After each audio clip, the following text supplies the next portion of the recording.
वह जनजाति जो वर्तमान में झारखंड की सबसे बड़ी जनजाति तथा भारत की तीसरी सबसे बड़ी जनजाति, जी हाँ, मैं आज बात कर रहा हूँ संथाल जनजाति की और इनसे जुड़ी शासन व्यवस्था के बारे में। ये वो जनजाति है जो इनकी शासन व्यवस्था के साथ कोई खिलवाड़ करे तो ये उसका जमकर विरोध करते हैं। और इसी का परिणाम था सन 1855 का संथाल विद्रोह, जिसे संथाल विद्रोह के अंत में अंग्रेज़ों के द्वारा मांझी व्यवस्था को पुनः बहाल कर दी गई थी। तो आज हम उसी मांझी परगनत व्यवस्था को जानेंगे। इस जनजाति की परंपरागत शासन व्यवस्था को मांझी परगनत शासन व्यवस्था के नाम से भी जाना जाता है। इस शासन व्यवस्था के 3 स्तर यहाँ देखने को मिलते हैं। पहला ग्रामीण स्तर, दूसरा मंडल स्तर और तीसरा परगना स्तर।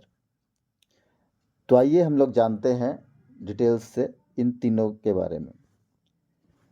ग्रामीण स्तर, इस स्तर पर मुख्य रूप से 4 तरह के पदाधिकारी होते हैं, जिसमें प्रशासनिक प्रमुख, धार्मिक प्रमुख, सुरक्षा प्रमुख एवं सलाहकार प्रमुख होते हैं। आइए अब एक एक करके हम लोग विस्तृत रूप से सभी को जानेंगे।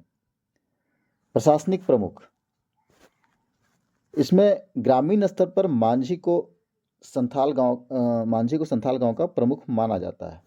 ये प्रशासनिक और न्यायिक प्रमुख भी होते हैं। ये अपने पंचायत की अध्यक्षता भी करते हैं।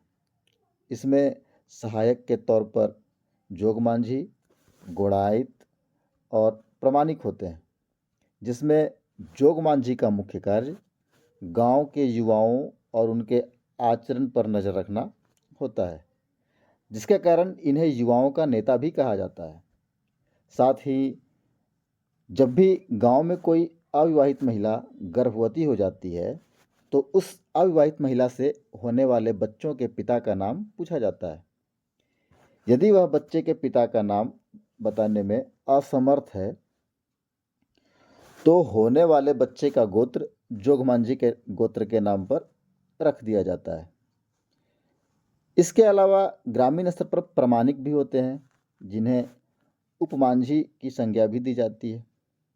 यह अपने कर्तव्य का निर्वहन तब करते हैं जब मांझी किसी कारणवश अपना कर्तव्य निभाने में असमर्थ होता है। इन सब के अलावा पंचायत स्तर पर एक और प्रशासनिक प्रमुख होते हैं, जिन्हें गोड़ाइत के नाम से भी जाना जाता है। ये मांझी के सहायक होते हैं और संदेशवाहक की भूमिका निभाते हैं। इनका मुख्य कार्य ग्रामीणों तक संदेश का आदान प्रदान करना एवं सूचना देना होता है। आइए अब जानते हैं धार्मिक प्रमुख के बारे में। संथालों के शासन व्यवस्था में एक धार्मिक प्रमुख भी होता है, जिसे नायके के नाम से जाना जाता है।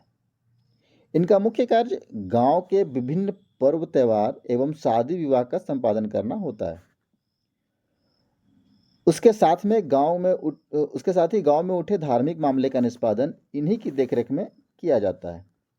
इनके सहायक के तौर पर एक कुड़ाम नायके होते हैं, जो किसी प्रकार की पूजा एवं बलि व अनुष्ठान में उनकी सहायता करते हैं। अब आते हैं सुरक्षा प्रमुख की ओर। संथालों के गांव में सुरक्षा की जिम्मेदारी लाशेर टंगाई के पास होती है। यह अपने साथ कुछ युवाओं को मिलाकर एक समूह का निर्माण करते हैं, जो इनकी कार्य में सहायता करते हैं। आगे सलाहकार होते हैं। ये गांव के कुछ वृद्धजन जिन्हें जीवन का लंबा अनुभव होता है, उन्हें पंचायत में सलाहकार की भूमिका हेतु नियुक्त किया जाता है। इन्हें ही भगदो प्रजा की संज्ञा भी दी जाती है। इनका मुख्य कार्य गांव के किसी भी मामले में उचित सलाह देना होता है। तो ये थे ग्राम स्तर के प्रतिनिधि। अब देखते हैं हम लोग मंडल स्तर पर। वैसे मामले जो ग्राम स्तर पर नहीं सुलझाए गए हैं या नहीं सुलझा पाए जाते हैं, उसे मंडल स्तर पर ले जाया जाता है। मंडल स्तर के प्रमुख को देश मांझी या मोड़े मांझी की संज्ञा भी दी जाती है। देश मांझी या मोड़े मांझी का चुनाव 5 से 10 गांव के मांझी मिलकर करते हैं।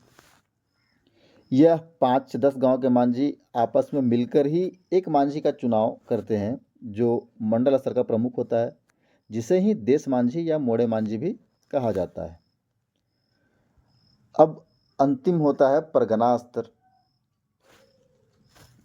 परगना स्तर संथाल जनजाति में जातीय पंचायत की सर्वोच्च संस्था है। इस स्तर पर लगभग 84 गांव या कहीं कहीं तो इससे भी अधिक गांव सम्मिलित होते हैं। इसके प्रमुख को परगनायत कहा जाता है।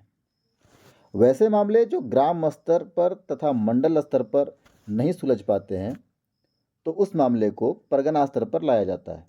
यहाँ परगनायत की अध्यक्षता में मामले को सुलझाया जाता है और इनका निर्णय मानना बाध्यकारी होता है। इनकी सहायता के लिए इस स्तर पर सुसारिया कार्य करता है।